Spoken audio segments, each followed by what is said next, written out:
Christ o KOJC sa nagpapatuloy na panggigipit ng pamahalaan sa simbahan. Wiretapping na. Sa press conference ng KOJC nitong Huwebes, August 1, ay nilahad ni Attorney Israelito Torion na mas lumalim at tumindi pa ang surveillance sa KOJC religious compound. Yang ginagawa nga ninyo, alam namin, naglalagay pa kayo ng mga listening devices daw dito. In-install nyo yan. Lahat ng aming mga conversations. Saad ni Attorney Torion, mahigpit na pinagbabawal ng batas ng wiretapping. Pati ng paglalagay ng listening devices, lalo na't religious organization ang subject ng mga otoridad. Kaya nga sir, baka naman pwede ka magkuha din ng consultation sa mga abogado nyo. Marami naman kayong abogado po sa PNP. Nagpaalala naman ang legal team ng KOJC sa mga pulis na patuloy sa kanilang malalimang pagbabantay na may kalalagyan ng mga ito sa batas.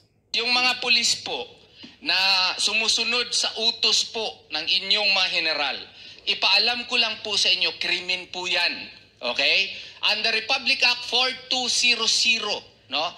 It is illegal. It prohibits the recording of any private communication without consent of all the parties involved.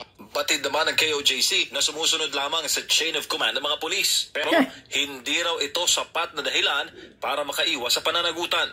Alam nyo kung gagawin nyo yan, no? Inutusan kayo ng mga general.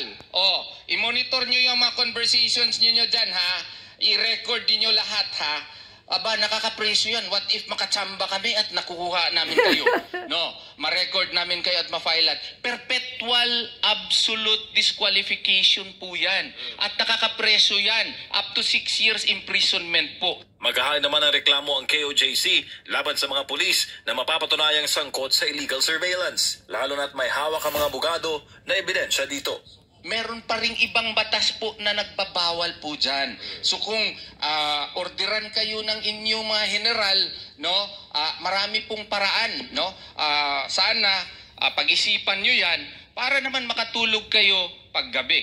Baka makatsamba kami, makakuha kami ng concrete evidence na ginagawa nyo yan.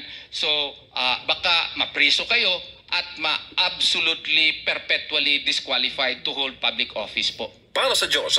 Ay, nako. Attorney Torion, ito lang, tuluyan mo na. Tuluyan nyo na. Lahat niyang aligid-aligid dyan na mga salot, na mga pulis, na mga himod-puwet sa demonyo nilang amo, tuluyan nyo na.